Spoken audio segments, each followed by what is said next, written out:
Willow Creek was a small, tranquil town where everyone knew each other. In the cozy Miller household, life was about to change irreversibly. Sarah Miller was in the kitchen preparing dinner when the phone rang.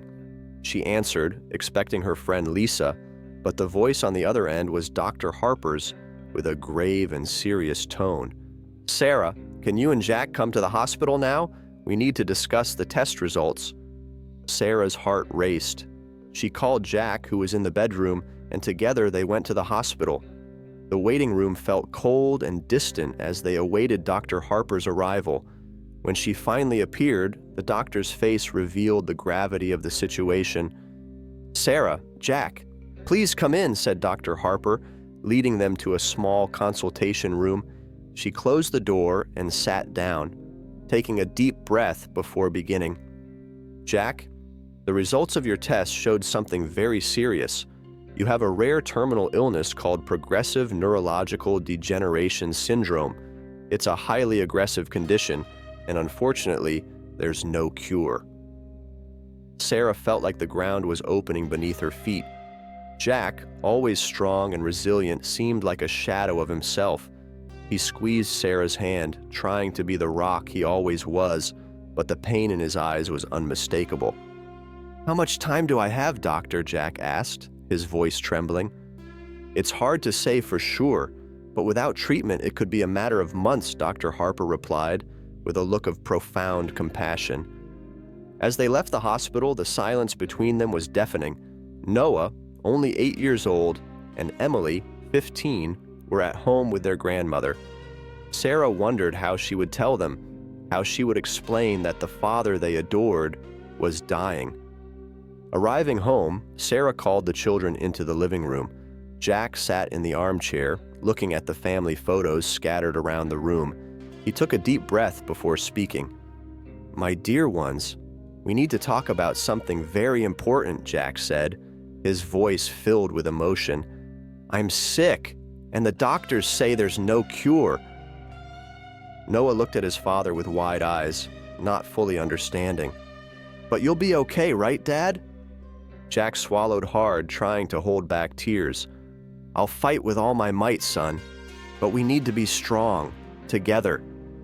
Emily, tears streaming down her face, ran to her room, unable to deal with the news.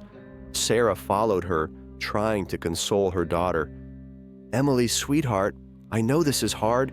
We're all scared, but we need to support each other now more than ever," Sarah said, embracing her daughter tightly. "It's not fair, Mom. Why is this happening to us?" Emily sobbed, anger and pain mixing in her voice. Sarah had no answers. She only knew they needed to face this battle together. Silent tears streamed down her face as she looked at a family photo, remembering the happy moments and wondering how they could survive without Jack. The overwhelming responsibility weighed on her shoulders, knowing she needed to be strong for everyone. The first night after the diagnosis was an endless nightmare. Sarah and Jack stayed awake, holding each other, fearing what the future held. Jack tried to comfort her, whispering promises that he would fight until his last breath. "I love you, Sarah. We'll get through this together," he murmured, as she cried in his arms. That night, Sarah made a silent promise to herself. She would do everything in her power to save Jack and keep the family together no matter the cost. The weeks following Jack's diagnosis were a whirlwind of medical consultations and expensive procedures. Sarah spent hours at the hospital trying to comprehend the complex experimental treatments that could give Jack a fighting chance. Each new hospital visit seemed more disheartening than the last. One Thursday afternoon, Sarah met with the hospital administrator, Mr. Perkins. He was a middle-aged man with a cold, calculating gaze, showing no compassion as he explained the astronomical costs of the treatments. "Mrs. Miller, the medications and experimental treatments your husband needs aren't covered by insurance. The total cost would be around $500,000 with no guarantees of success," he said, devoid of any emotion. Sarah felt a lump in her throat, struggling not to cry in front of the man who seemed indifferent to her family's pain. We don't have that kind of money. What are we supposed to do?" Mr. Perkins just shrugged. "There are financing options and loans, but you should be aware of the risks. It's a significant sum." Desperate, Sarah mortgaged the house she and Jack had built with so much love and effort. The bank manager, a man named Mr. Collins, got straight to the point, making it clear that the chances of keeping the house were slim if they couldn't pay. "Mrs. Miller, I understand this is a difficult decision, but you need to be prepared for the consequences. If you can't pay, you'll lose the house," he said, signing the papers with a finality. At school, Noah was facing his own hell. Bullying became a daily torment. The cruel boys made cruel jokes about his father's illness, calling him an orphan in training. Noah, who had always been a cheerful boy, became withdrawn and vulnerable. One day, after another round of taunts, he came home with swollen eyes from crying. "Mom, why are they so mean to me? I didn't do anything wrong," Noah said, sobbing. Sarah hugged her son tightly, trying to convey some comfort. "I know, sweetheart. People can be cruel when they don't understand others' pain, but we'll overcome this, together." Meanwhile, Emily, who had always been an exemplary girl, started rebelling. She skipped classes and got into trouble, believing that her father's situation was a divine punishment. One night, after Sarah received a call from the school about Emily's behavior, they had a heated argument. "Emily, why are you doing this? We don't need more problems," said Sarah, exasperated. "It's not fair, Mom. It feels like we're being punished for something. I can't stand seeing Dad suffer anymore," Emily cried, tears streaming down her face. Desperate to find a solution, Sarah relied on the support of Lisa, her best friend and dedicated nurse. Lisa risked her job to provide experimental medications to Jack, often sneaking supplies from the hospital without permission. On one such occasion, they met in the hospital parking lot. "Lisa, I don't know how to thank you. You're risking so much for us," said Sarah, holding Lisa's hands with gratitude. "You do the same for me, Sarah. Jack deserves a chance." "We all do," replied Lisa, her voice firm and determined. Pastor Thomas from the local church was also deeply involved. He led a fervent prayer chain, uniting the entire community in a spiritual battle for Jack's life. Every Sunday, the church was packed with people of all ages, praying and singing hymns of hope. But even Thomas's faith was shaken when his own daughter, Sophie, fell mysteriously ill. He found himself questioning his own spiritual path, but he continued to lead the prayers, believing that God had a greater purpose. The daily challenges seemed endless, but Sarah refused to give up. Amidst the chaos and pain, she found strength in those around her and, above all, in the hope that a miracle could still happen. Each day, Jack grew weaker, and the pressure on Sarah intensified. On a cold winter morning, as she prepared for yet another exhausting day, Sarah received a phone call that could change everything. "Sarah Miller? This is Mrs. Thompson from Jackson Pharmaceuticals. We have a job opportunity at our Denver branch that could be perfect for you. The salary and benefits are substantial," said the voice on the other end of the line. Sarah almost dropped the phone. A job in Denver would mean financial stability they desperately needed, but it would also mean leaving Jack behind in his final moments. She thanked Mrs. Thompson and promised to consider the offer. That night, Sarah sat beside Jack, watching him sleep. He looked so fragile, so different from the strong man she knew. Silent tears streamed down her face as she pondered over the job offer. "I can't leave you, Jack," she whispered, gripping his hand tightly. "But how will I save our family without this opportunity?" As she wrestled with this impossible decision, Sarah began having disturbing visions in her dreams. One night, she dreamed of an angelic figure enveloped in a bright light, whispering words of comfort and guidance. "Sarah, you are not alone. Believe in the power of love and faith," said the figure, its voice echoing in the depths of Sarah's mind. Sarah woke up drenched in sweat, feeling a strange mix of peace and fear. She decided to visit Pastor Thomas for advice. In the church, she found Thomas kneeling, praying silently. "Pastor Thomas, I need your guidance. I've received a job offer in Denver, but it would mean leaving Jack here," Sarah said, her voice choked with emotion. Thomas looked at her with understanding eyes. "Sarah, sometimes God puts us in difficult situations to test our faith and strength. You must follow your heart and trust that, regardless of your decision, God will be with you." Meanwhile, Emily was discovering something that could change everything. Ever since she found Jack's guitar stored in the attic, she began playing, finding solace in music. One night, while Sarah was in the kitchen, Emily approached, holding the guitar. "Mom, I want to show you something," Emily said, sitting in the living room. She began playing a sad and beautiful melody, her notes resonating with the pain and hope the family was experiencing.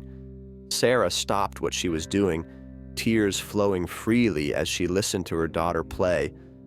"Emily, this is beautiful. You have an incredible talent."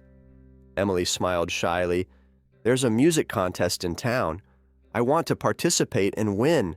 Maybe we can get money to help Dad." Sarah hugged her daughter tightly. "Let's do this together. You can make a difference."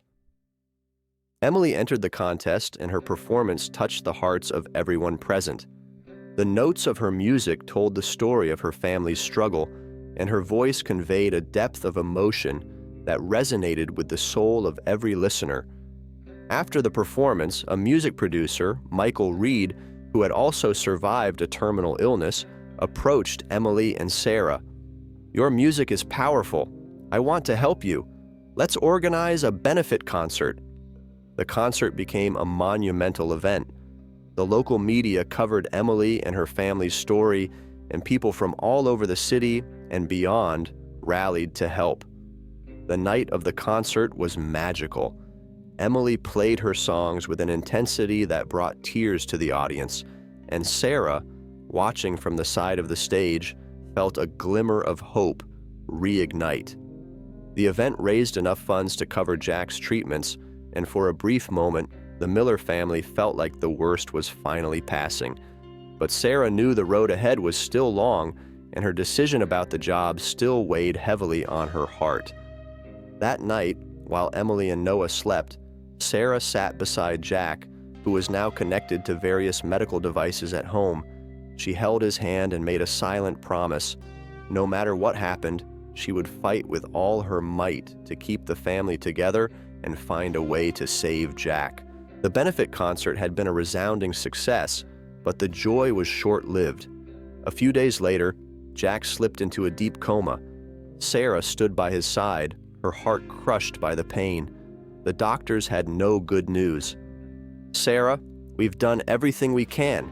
It's time to consider the possibility that Jack may not wake up," said Dr. Harper, sadness in her eyes.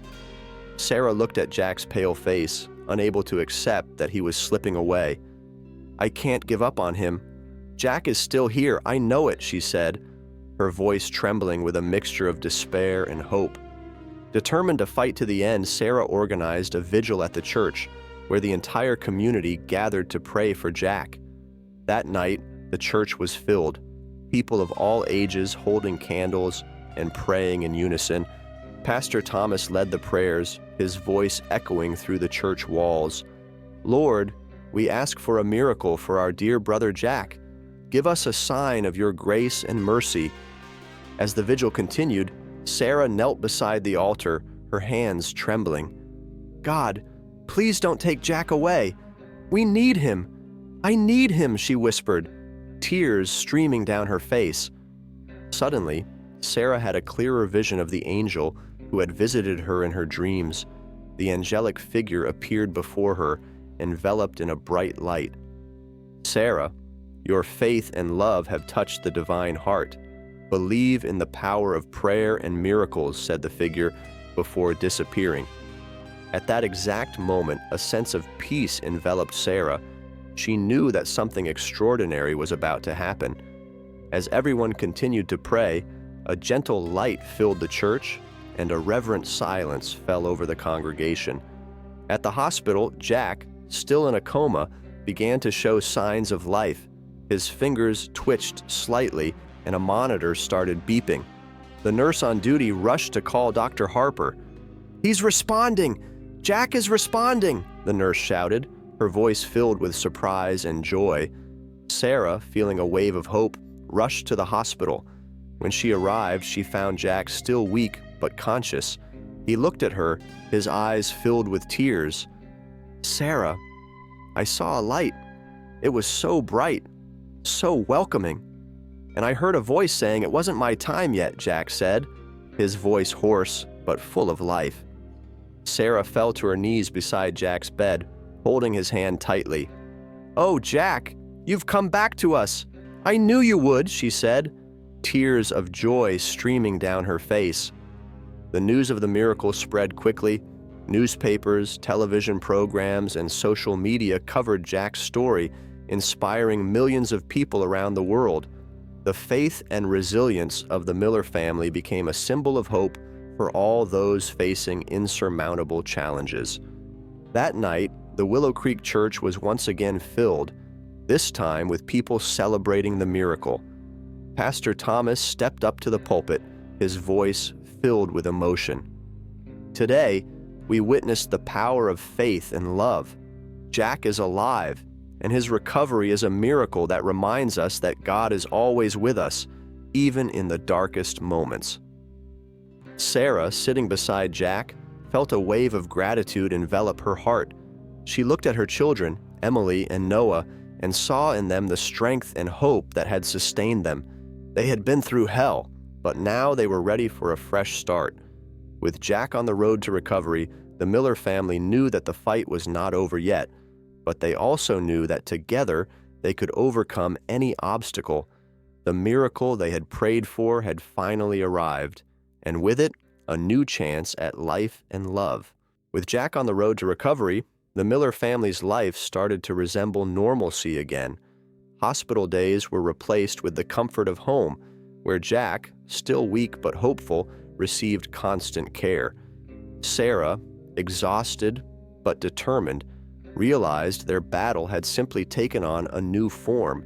There was still much to be done, not only for their own family, but for others as well. One morning, as Sarah was in the kitchen fixing breakfast, she received a phone call that caught her off guard. "Sarah, this is reporter Claire Davis from Channel 5. We'd like to interview you and your family about Jack's incredible recovery. Your story is inspiring people across the country," Claire said. Sarah agreed, knowing that sharing their story could bring hope to others in similar situations. Later that day, the news crew arrived at the Miller household. Jack, still pale but with a smile on his face, sat beside Sarah while Emily and Noah watched eagerly. "Sarah, Jack, how do you feel after everything you've been through?" Claire asked, the camera capturing every emotion. Sarah took a deep breath before responding. "It was faith and love that kept us strong. I had moments of despair, but I always believed Jack would come back to us. And he did." Jack squeezed Sarah's hand, his eyes shining with gratitude. "Knowing my family was fighting for me, that an entire community was praying for me, gave me the strength I needed to keep going." The interview aired that night, and the response was overwhelming. People from all over the country sent messages of support and gratitude, sharing their own stories of struggle and triumph. Inspired by the wave of solidarity, Sarah made an important decision. The following week, she met with Pastor Thomas and other community leaders at the church. "We need to do more. I want to create a support center for families facing similar crises, a place where they can find the help and hope we found," Sarah said, her voice firm and determined. Pastor Thomas nodded, seeing the passion in Sarah's eyes. "You have our support, Sarah. Let's make this happen." With the help of the community and donations from across the country, the support center began to take shape. The old building in downtown Willow Creek was renovated and transformed into a welcoming haven for those in need. Sarah led the center with dedication, offering advice, resources, and a friendly shoulder to every family that walked through the doors. Emily, touched by her father's experience and miracle, began organizing regular benefit concerts to raise funds for the center. Her heartfelt performances continued to touch the hearts of many, bringing even more support to the cause. On a sunny afternoon, during the official opening of the Miller Support Center, Sarah stepped onto the makeshift stage in the garden, looking out at the crowd gathered to celebrate. Jack stood by her side, still fragile but smiling with pride. Emily held her guitar ready to play, and Noah watched with admiration. "Today is a day of gratitude and hope," Sarah began, her voice clear and full of emotion. "We've faced challenges we never imagined, but with the help of our faith, our community, and the love we have for each other, we've made it through. This center is a symbol that no one has to face their battles alone." The crowd applauded, tears of emotion shining in many eyes. Sarah continued, her voice steady. "We promise to help all those in need, just as we were helped. This is our new beginning, our new mission." Emily started playing a gentle, moving melody, and the crowd fell silent, absorbing every note. Emily's music, filled with love and hope, resonated in the hearts of all present, a vivid reminder of the miracle that had united the community. As the sun set, painting the sky with shades of pink and orange, Sarah looked at her family, and everyone gathered there. She knew that despite all the challenges, they had found a new strength and purpose, and with that, they could face anything. The miracle of Willow Creek was not just Jack's recovery, it was the transformation of an entire community through the power of faith, love, and solidarity. And as the lights of the new center shone into the night, Sarah knew they were just beginning their journey of hope and compassion. If you enjoyed this story of resilience and faith, don't forget to like the video and share it with your friends. Leave your comments below, letting us know what you thought and how you would handle a situation like this. And of course, subscribe to our channel Moving Story Hour for more heartfelt stories like this one. Thanks for watching,